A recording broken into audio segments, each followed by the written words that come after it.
Swim Things in Blue Springs, your one-stop shop for all things swim. Pools, spas, patio furniture, swimwear, and accessories. Visit them in Blue Springs or at www.swimthings.com.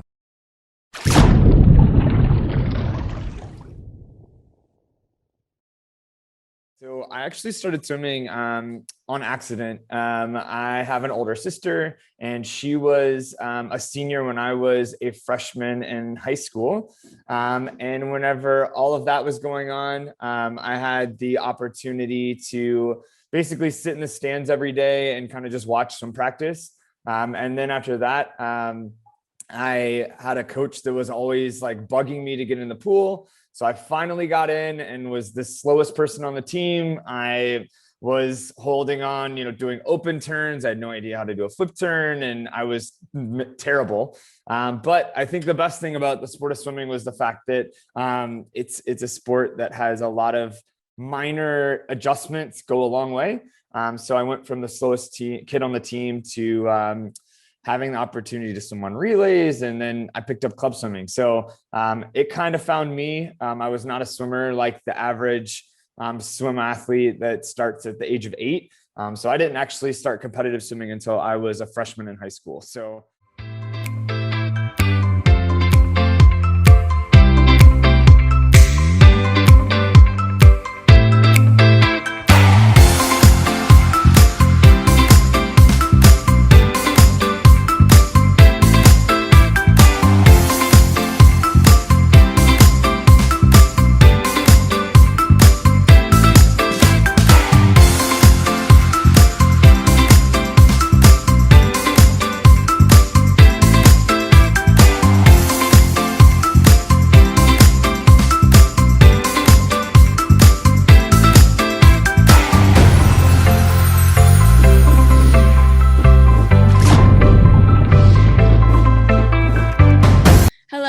and welcome back to The Journey. Our guest today is an American swimmer who was diagnosed with Leber's hereditary optic neuropathy, and he has gone on to win 3 medals at the 2012 Paralympic Games as well as 1 at the 2016 Paralympic Games, and he has also set multiple world and American records in swimming. Let's welcome Tucker Depree. How are you doing today, Tucker? I am well. How are you? Just, it's the summer finally, so excited for that, and enjoying some good weather. Oh yeah, same here. So tell me about your first time in a pool. Yeah, so I actually started swimming on accident. I have an older sister, and she was a senior when I was a freshman in high school. And whenever all of that was going on, I had the opportunity to basically sit in the stands every day and kind of just watch some practice. And then after that, I had a coach that was always like bugging me to get in the pool. So I finally got in and was the slowest person on the team. I was holding on, doing open turns. I had no idea how to do a flip turn, and I was terrible. But I think the best thing about the sport of swimming was the fact that it's a sport that has a lot of minor adjustments go a long way. So I went from the slowest kid on the team to having the opportunity to swim on relays, and then I picked up club swimming. So it kind of found me. I was not a swimmer like the average swim athlete that starts at the age of 8. So I didn't actually start competitive swimming until I was a freshman in high school. So started pretty late, but did it professionally until I was 28 years old when I retired from swimming in 2017. So yeah. So tell us about that's a whirlwind of a story, I'm sure. Everything happens for a reason, so I fully believe that.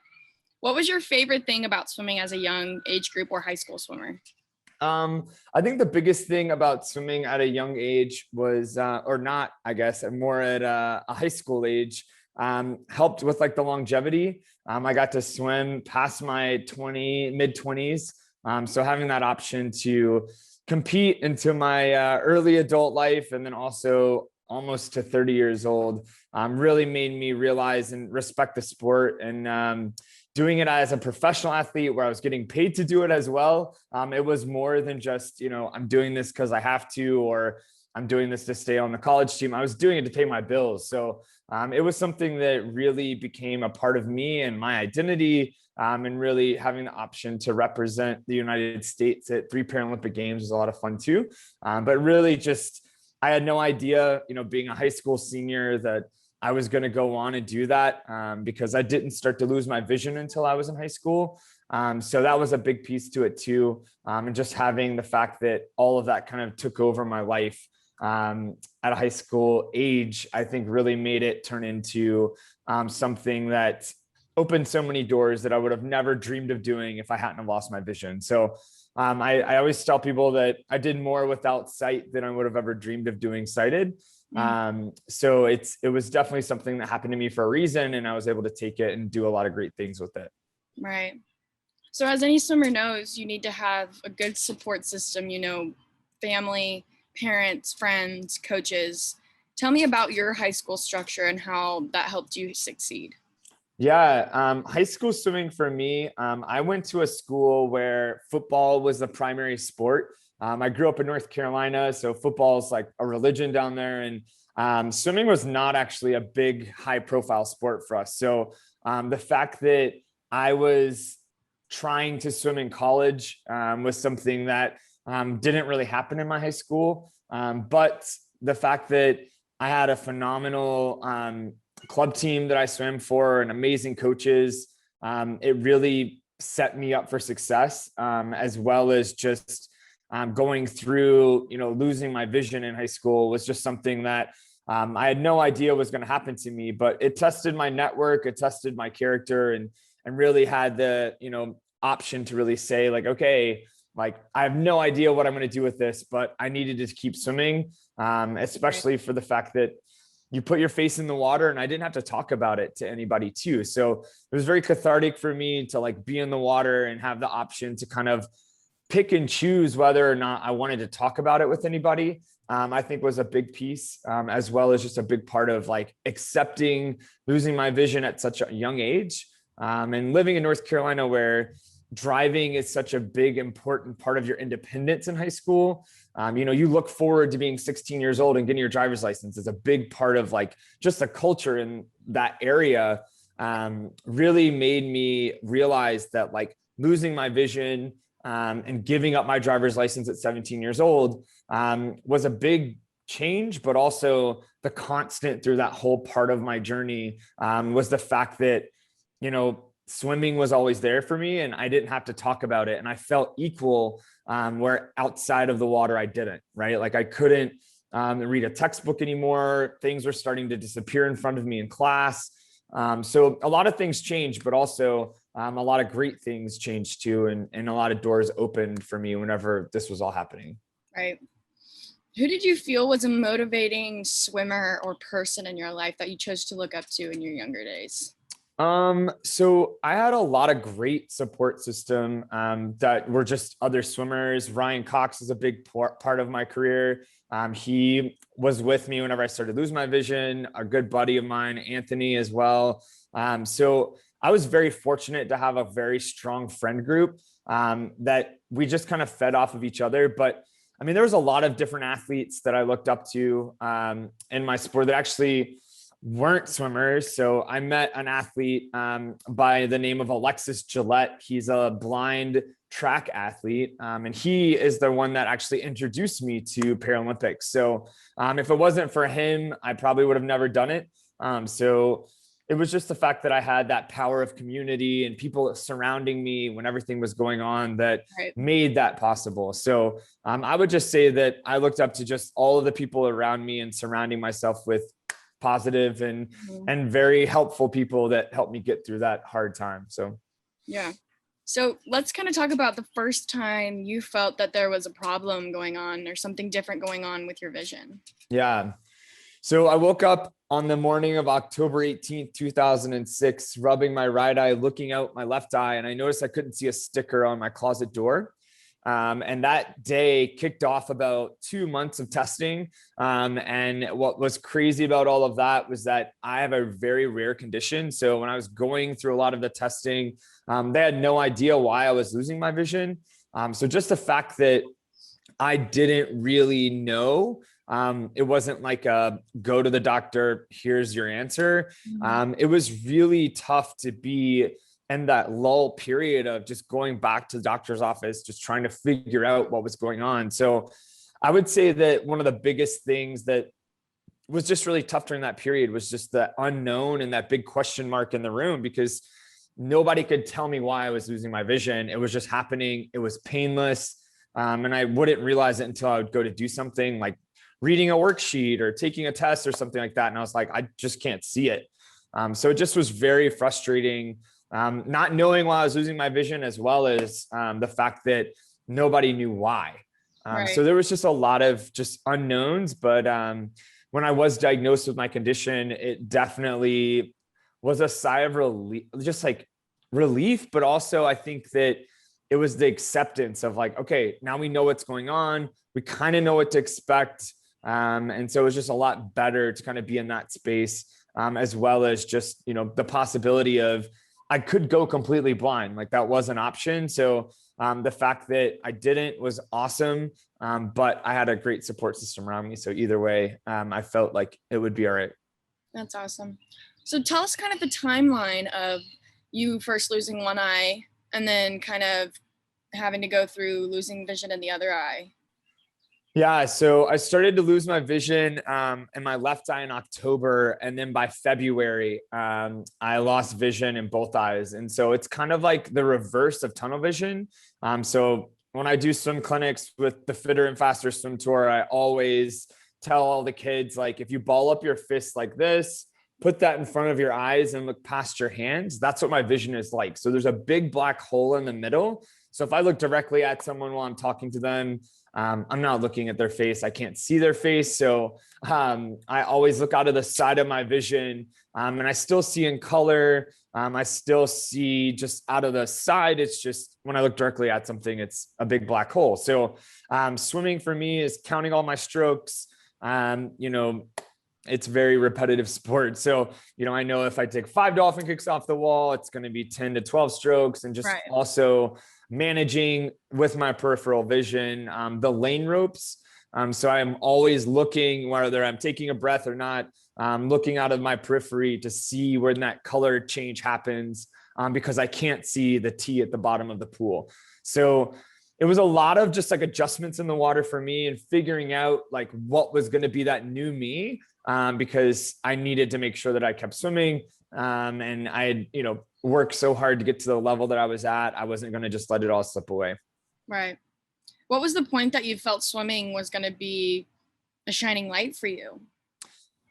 I would say my first Paralympic swim meet. So whenever I dove in for my first Paralympic swim meet in Canada in 2007, I went from not knowing what Paralympics were and kind of like what it was all about, to having the option of breaking a record every time I dove in the pool. So I think that being exposed to Paralympics was very exciting for me because it was a new outlet, and also to compete against people that had the same disability made me also feel like, okay, like this is normal. Like now it's like an equal playing field, as well as just the fact that, I went from being the slowest kid on my swim team in 2004 to being one of the fastest blind swimmers in the world, literally within 7 years.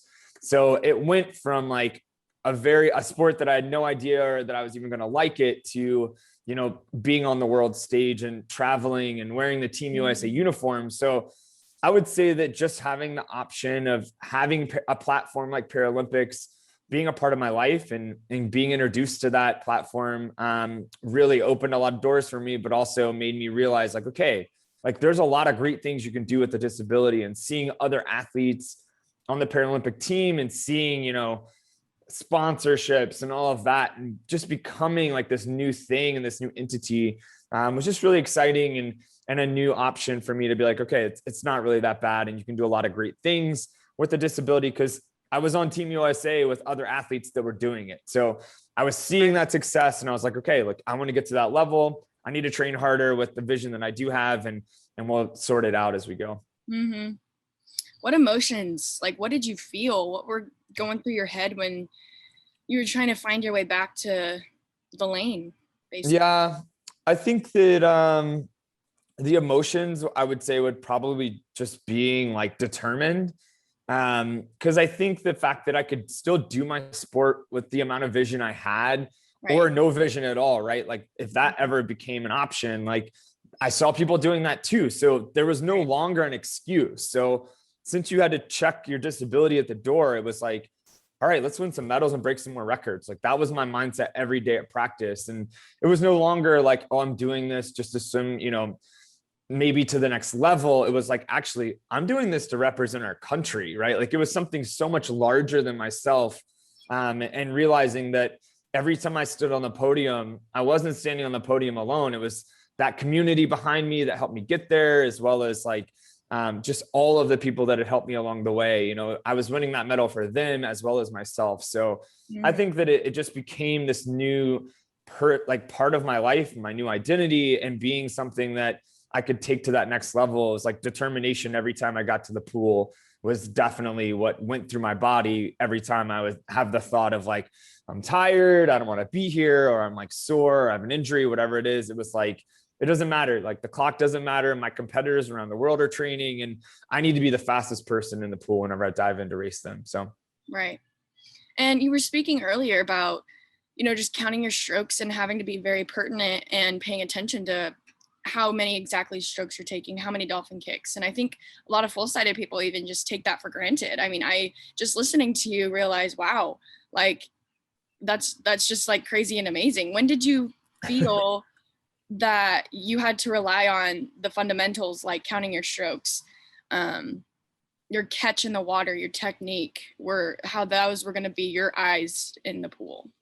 I think that the sport of swimming, you have a lot of coaches in this industry that are trying to make a name for themselves and a reputation, and coaching the best athletes and coining new terms, and saying like, oh, this is the best way to do this, or this is the best way to fix this. And I think that is really tough for our sport, because it starts to make it very complex. And I think that that's really tough for kids and swimmers, because it isn't until you get older that you realize that like, okay, now I get it, but is it too late? And so I think that our sport has to be about the basics, because at the end of the day, like you need to realize that swimming is about really the relationships you build and the fun that you get to have. Because at the end of the day, I promise you, when you get older, nobody remembers your best times. Nobody remembers the medals you win. And that's why you have to remind them, like, I'm a 4-time medalist. I, swam at this level, NCAA champion, whatever it is. And so that's where like I made that realization of like, honestly, this is about the basics. When you get the basics right, you get better. And when you perfect the basics and work on those foundational skills, you start to improve. But when you don't have that foundation laid out for yourself, it's really hard to tweak the other things, right? So that little movement of like putting your hand in like this as opposed to this, like that makes a ton of difference over 100 freestyle or the 200 or the mile or whatever you're swimming. So that's where I feel like you get kind of lost, is that a lot of kids grow up in club swimming and they're like, their coaches are like, just do the yardage because you're here for an hour and a half. But you start to learn bad habits with that volume.